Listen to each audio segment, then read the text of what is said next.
I wasn't supposed to be here.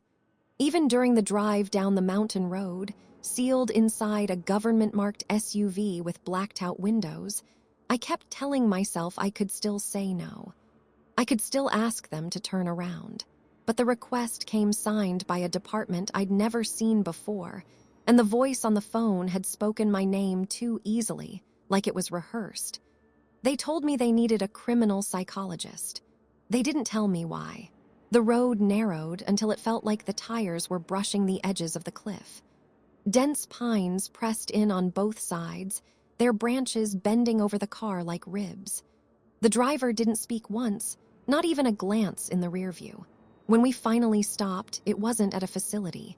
It wasn't at anything at all, just a patch of dirt, wind, pines. Then the ground opened.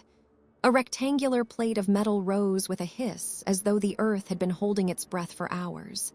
Beneath it, an elevator shaft, lit by a thin band of cold white, led. There was no building. No sign. No door. Only a vertical tunnel descending into the dark. "This is your stop," the driver said. His voice cracked, as if it rarely had to speak. I stepped toward the opening. The air rising from below was warm, stale, and humming faintly, like a machine running somewhere far under the surface. I hesitated, waiting for the driver to follow, but he remained perfectly still, hands on the wheel, eyes forward.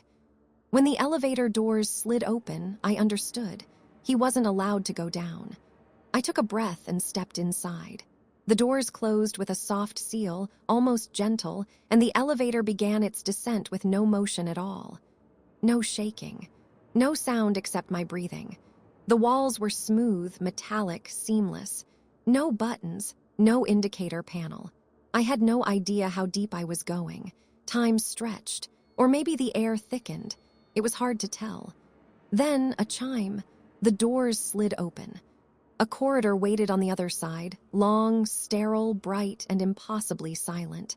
White panels glowed from the walls themselves, giving off a thin, colorless light. The floor looked like polished stone, but it didn't reflect my shadow. A woman stood at the far end, hands clasped in front of her. White coat. Dark hair pulled into a tight twist. Expression empty. "Dr. Hale," she said. "Welcome to the Halloway Subsurface Research Wing." "I thought this was the Oak Ridge Analysis Division," I replied, showing the paperwork.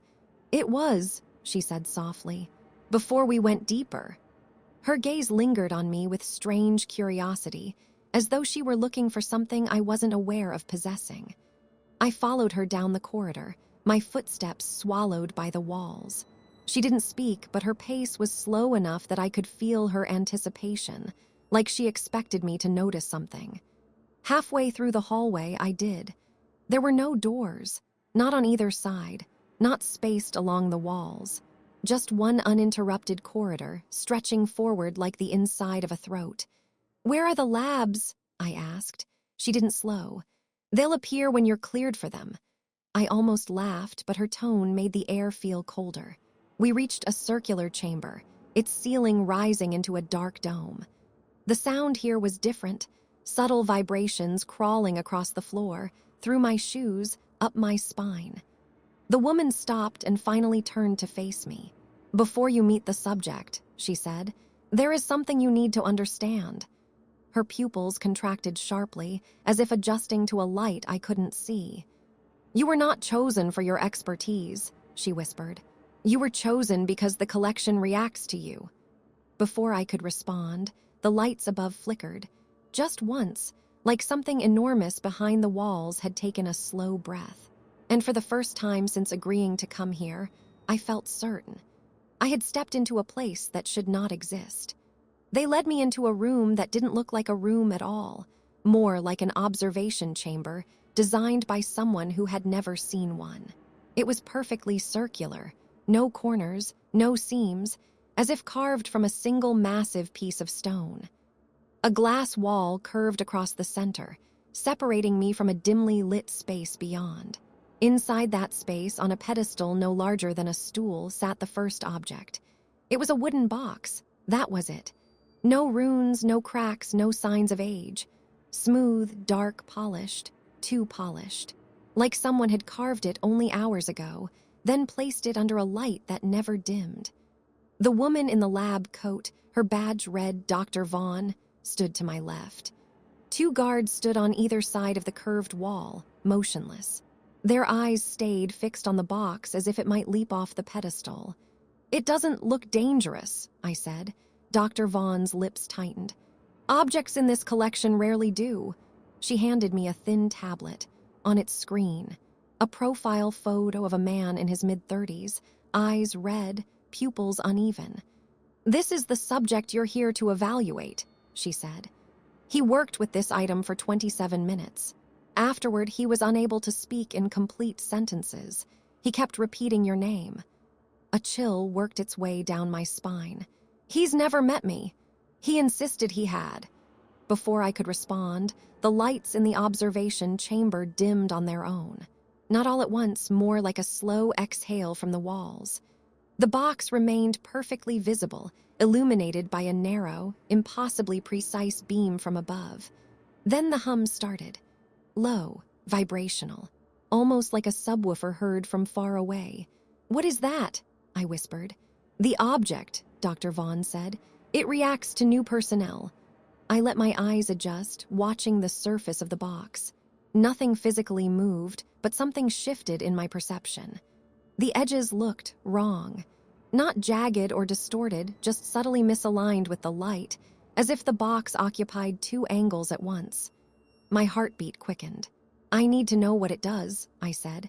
Dr. Vaughn hesitated. A long, silent moment stretched between us. "It doesn't have a documented function, but prolonged exposure produces cognitive distortions." She paused. "And sometimes behavioral mimicry." "Mimicry?" Her jaw clenched. "The subject began repeating phrases he claims you told him, except you've never spoken to him." I stepped closer to the glass. For a fraction of a second, I could have sworn the box tilted toward me, just a few millimeters, like someone nudging it from behind. But the pedestal was flat. The object was still. Nothing had moved. Still, the hum deepened. "What if the subject wasn't repeating my words?" I murmured. "What if he was repeating something that sounded like me?" Dr. Vaughn didn't answer. The temperature in the chamber dropped suddenly, enough that I felt it through the glass. A faint mist curled at the base of the pedestal, rising like breath in cold air. My own reflection on the glass wavered, not blurred, more like it subtly lagged behind my movements. I raised my hand slowly. My reflection raised its a heartbeat late. The guards tensed. "Time's up," Dr. Vaughn said abruptly. "We shouldn't linger here." But I couldn't look away from the box.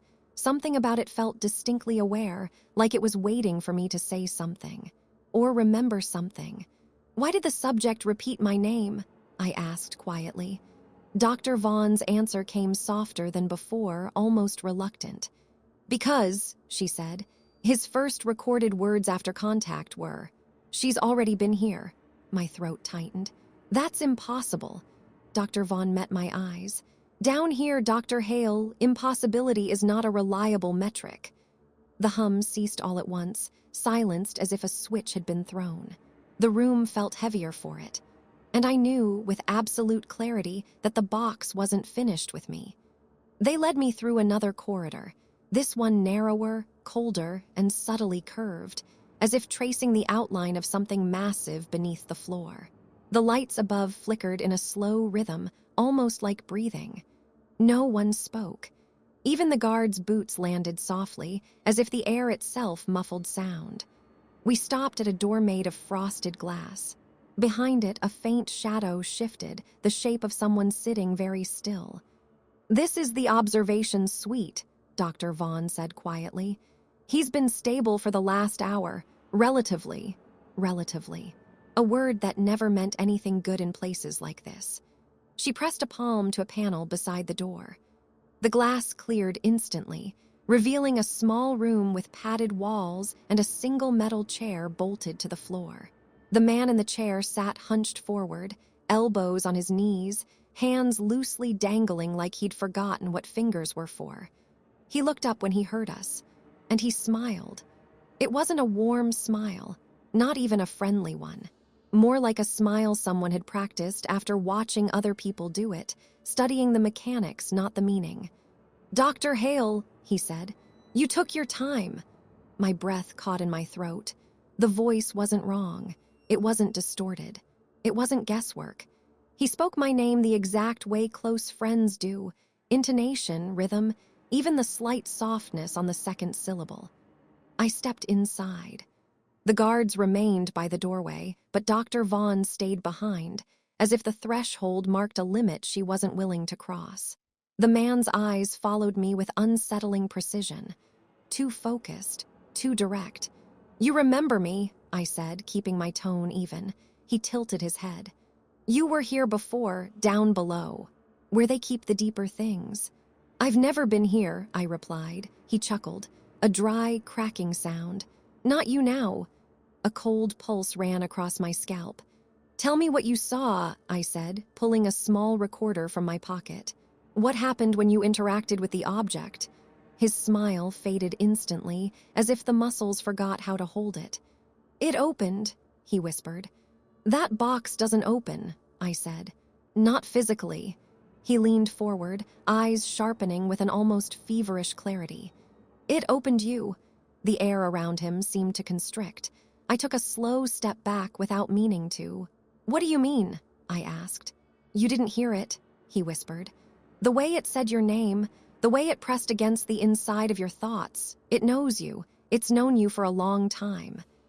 A tremor rippled through him, subtle but unmistakable. His fingers twitched, curling inward like something was pulling the tendons tight. I glanced at Dr. Vaughn through the glass. She didn't move. She didn't even blink. The man's breathing quickened. "They want you to go deeper," he said. "They think you'll stabilize the reaction, but that's not what the collection wants from you." His voice dropped to barely more than a breath. "She's already below," he whispered. "The one that looks like you." My stomach turned.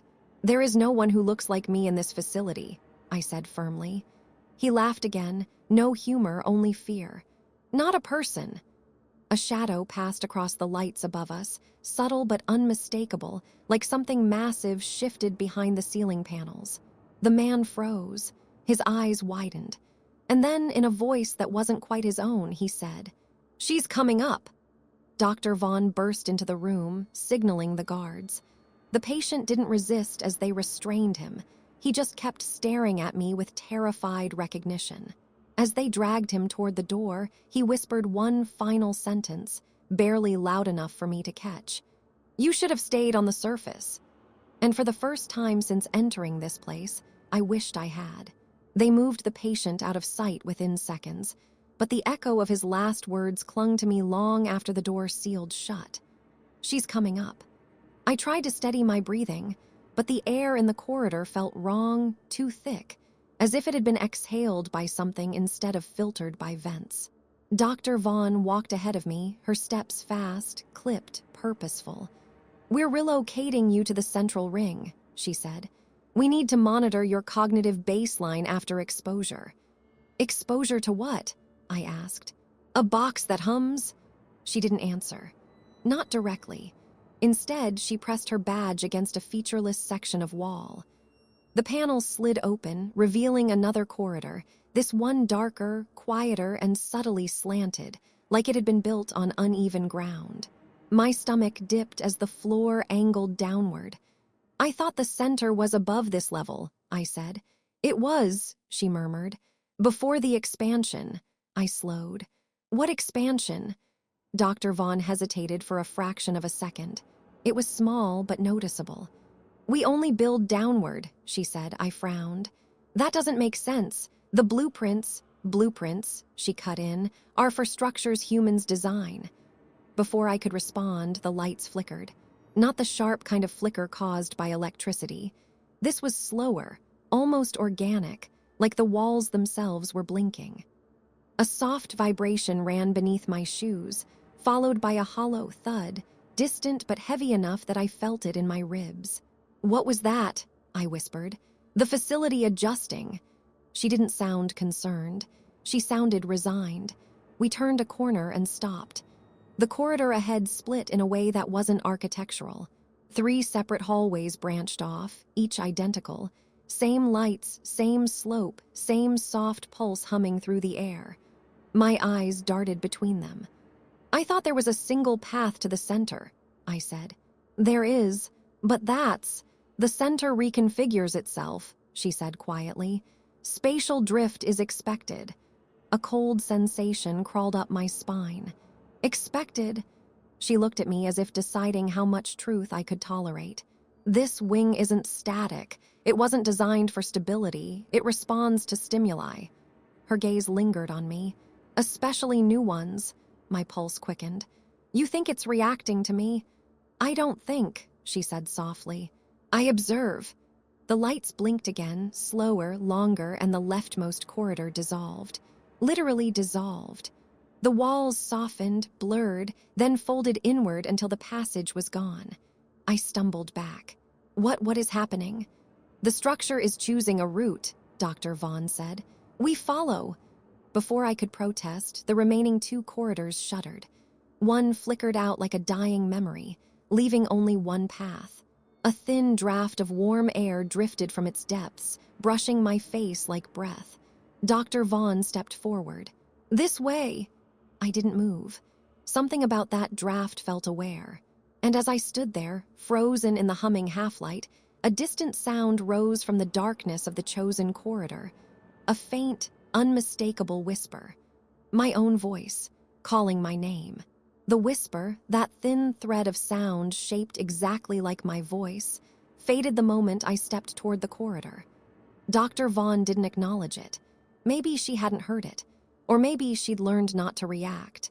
The slope deepened as we walked, the air warming with each step. It shouldn't have been warm this far underground. It felt inhabited. "Dr. Vaughn," I said quietly, "what exactly is the collection?" She didn't slow. "Artifacts recovered over several decades." "That's not an answer." She exhaled, not quite a sigh, more like someone bracing for the consequences of honesty. "We didn't assemble the collection," she said. "We discovered it. In pieces. In locations where it shouldn't have been possible for them to appear. Bedrooms, empty roads, abandoned barns, sometimes sealed rooms." Her voice tightened. "There were no signs of entry, no disturbances. No logical reason the objects should be there at all." I felt my shoulders stiffen. "So they were planted." "Planted requires a planter," she murmured. "These items arrive."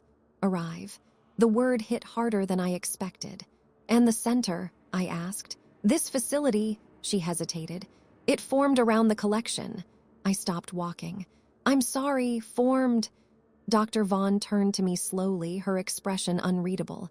"We built the upper levels, but the deeper sections weren't part of the original structure." My skin prickled. "You mean someone else built the lower levels?" "No," she held my gaze. "They weren't built." A soft vibration rolled through the floor beneath us, spreading outward like ripples across a lake. The lights dimmed in a long, slow pulse, as if responding to her words. "The foundation began shifting the year we acquired the first object," she said. "Rooms appeared where there were none, walls extended, corridors rerouted, as if the facility had to accommodate what we brought inside." I felt suddenly, painfully aware of the walls around us. "You're saying the collection changed the building?" "I'm saying the building is a symptom." Her eyes were tired.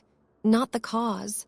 Before I could respond, we reached a massive circular door, metal, seamless, but warm to the touch when I laid my hand on it. Too warm. "What's in there?" I whispered.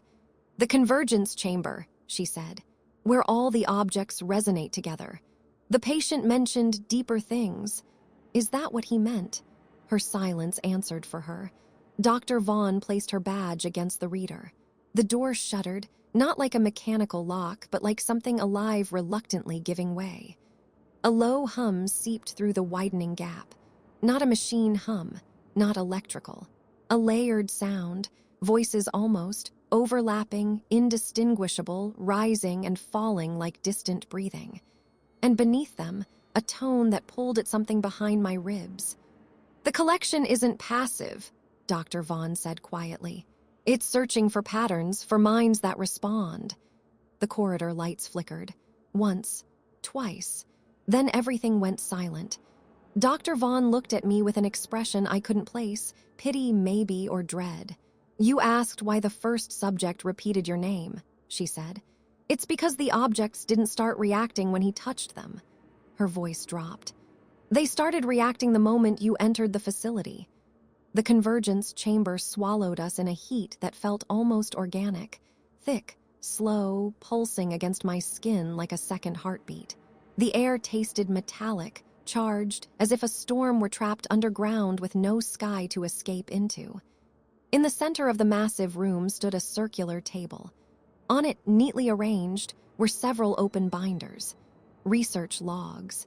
Dr. Vaughn gestured toward them without stepping closer. She kept her distance the way people do around cliffs. These are the earliest records, she said. Before the expansion began. My pulse hammered as I reached for the top binder. The pages were crisp, untouched by age.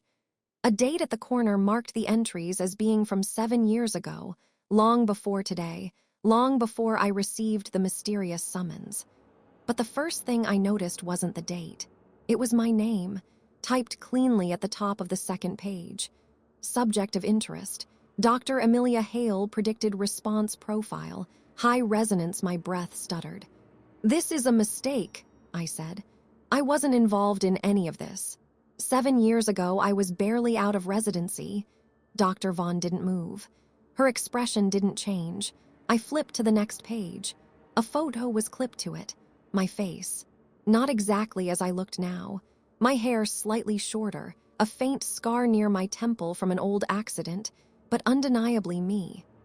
The timestamp beneath the image was precise, to the second, and impossible. I didn't take this photo, I whispered. You didn't, Dr. Vaughn said. Her voice softened, almost regretful. We did. That's not possible. It is, she replied, because you were here. I stepped back from the table so quickly my heels slipped against the polished floor. No, I said. I would remember coming here. Dr. Vaughn finally walked toward me slowly, as if approaching an animal cornered by something far larger than either of us. Memory distortion was the first observed effect, she said. Exposure to the deeper levels causes fractures, temporal inconsistencies. We tried to separate the resonance from the cognitive bleed. We failed. I slammed the binder shut. No, I would remember. Her eyes flicked to the ceiling. The facility does not obey time as we understand it. A deep vibration rolled through the chamber, more forceful than the previous ones, like something shifting its weight beneath us. The binders rattled. A few pages fluttered as if caught in a breath. Dr. Hale, she murmured, the collection didn't predict you. Another vibration, stronger. It recognized you. A third. The lights dimmed. I stared at the binders, heart pounding like it was trying to warn me of something I should already know. Why was I documented as a subject? I asked. Why me? Dr. Vaughn swallowed. The earliest logs contain a note from the lead researcher, she said. A message locked behind multiple clearance levels. She hesitated.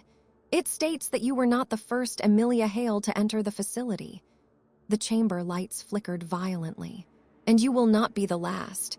When the door behind me clicked shut, I realized the facility was no longer pretending to hide. It was watching me openly, without hints, without pretense. The corridor I had walked through was gone.